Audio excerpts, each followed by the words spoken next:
नमस्कार दोस्तों, RO test series 2022 की इस वीडियो में आप सभी का एक बार फिर से हार्दिक स्वागत है। आज हम टेस्ट नंबर 12 को देखेंगे। तो आइए शुरुआत करते हैं आज के हमारे टेस्ट का। पहला प्रश्न है कि निम्न में से कौन सा मेघालय पठार का अंश नहीं है। तो चार विकल्प दिए गए हैं। पहला है भुवन पहाड़ियाँ, दूसरा है गारो पहाड़ियाँ, तीसरा है खासी पहाड़ियाँ और चौथा है जयंतिया पहाड़ियाँ। तो दोस्तों कौन सा मेघालय पठार का अंश नहीं है? तो सही जवाब हो जाएगा भुवन पहाड़ियाँ। ऑप्शन नंबर ए भुवन पहाड़ियाँ। भुवन पहाड़ियाँ यह असम जिले की बराक घाटी में स्थित है। तो कहाँ पे है यह? तो असम के बराक घाटी में स्थित है। और बाकी के जो तीनों पहाड़ियाँ हैं गारो, खासी और जयंतिया, यह मेघालय पठार का भाग है। तो कौन सा भाग है इसका? गारो है, खासी और जयंतिया, ये तीनों मेघालय पठार का भाग है। तो इस प्रश्न का सही जवाब हो जाएगा ऑप्शन नंबर ए भुवन पहाड़ियाँ। अगला प्रश्न है चंदन, आंवला, महुआ, सागौन और बांस आदि प्रजातियों के वृक्ष किस प्रकार के वनों में पाए जाते हैं? तो दोस्तों ये आर्द्र पर्णपाती वनों में पाए जाते हैं। सही जवाब हो जाएगा ऑप्शन नंबर सी। आगे है निम्नलिखित राज्यों में कौन सा राज्य भारत में सर्वाधिक सौर ऊर्जा का उत्पादक है? तो राजस्थान राज्य भारत में सर्वाधिक सौर ऊर्जा का उत्पादक राज्य है। और 2021 की स्थिति के अनुसार सौर ऊर्जा की जो क्षमता है उसके संदर्भ में राजस्थान शीर्ष पर है।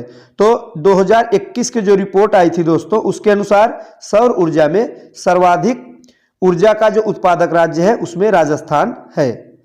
अगला प्रश्न है सूची 1 एवं सूची 2 को सुमेलित कीजिए। एक तरफ पर्वतीय दर्रा है, दूसरी तरफ संबंधित राज्य का नाम दिया गया है। तो आइए देखते हैं। तो ए है माड़ा। तो यह दर्रा कहाँ पे है दोस्तों? यह उत्तराखंड में स्थित है। तो ए का 4 से सुमेल हो जाएगा, माड़ा उत्तराखंड में। और दूसरा है नाथुला। तो दोस्तों नाथुला दर्रा यह सिक्किम में स्थित है। सी है जोजिला। तो जोजिला दर्रा यह जम्मू कश्मीर में है।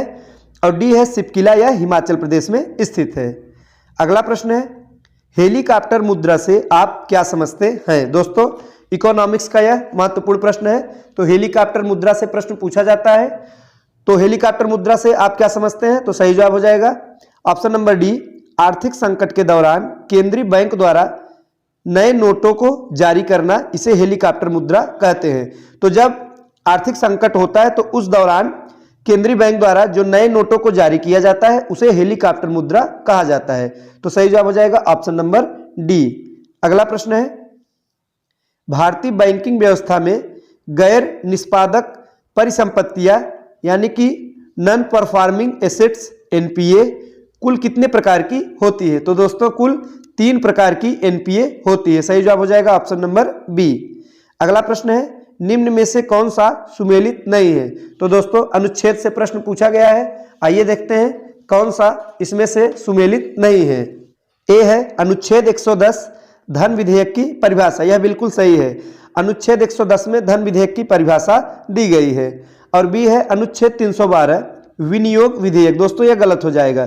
312 में अखिल भारतीय सेवाओं का वर्णन है। अगर पूछा जाएगा अखिल भारतीय सेवाओं का वर्णन किस अनुच्छेद में है दोस्तों, तो अखिल भारतीय सेवा यह अनुच्छेद 312 में है।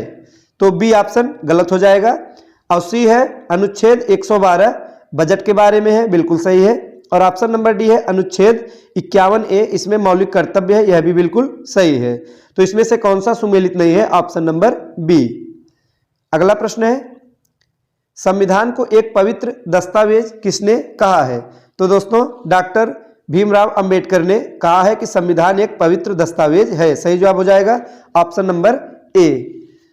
आगे है प्रथम राष्ट्रीय आपातकाल की उद्घोषणा के समय देश के राष्ट्रपति कौन थे? तो दोस्तों डॉक्टर सर्वपल्ली राधाकृष्णन देश के राष्ट्रपति थे जब पहली बार राष्ट्रीय आपातकाल की उद्घोषणा की गई थी। तो सही जवाब हो जाएगा option number B doctor Sarvepalli Radhakrishnan. अब पहली बार राष्ट्रीय आपातकाल 1962 में लगाया गया था।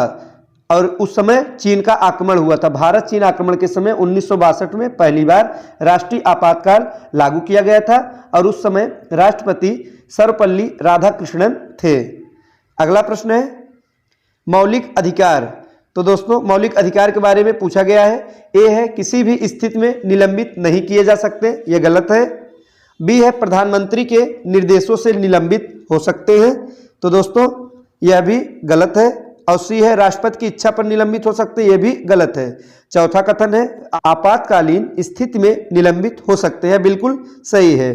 अनुच्छेद 359 के अनुसार आपातकाल के समय राष्ट्रपति अनुच्छेद 20 तथा अनुच्छेद 21 के अलावा सभी मूल अधिकारों को निलंबित कर सकता है। तो दोस्तों आपातकाल के दौरान मूल अधिकार को निलंबित किए जा सकते हैं, यह किस आर्टिकल में है, तो 359 में है। और राष्ट्रपति के द्वारा सभी मूल अधिकारों को निलंबित किया जा सकता है सिर्फ 2 अनुच्छेद को छोड़कर, आर्टिकल 20 और आर्टिकल 21, इन दोनों को छोड़कर अन्य सभी मूल अधिकारों को निलंबित किया जा सकता है। तो दोस्तों ये थे आज के टेस्ट के महत्वपूर्ण प्रश्न। मिलते हैं अगले वीडियो में कुछ नए प्रश्नों के साथ, तब तक के लिए नमस्कार।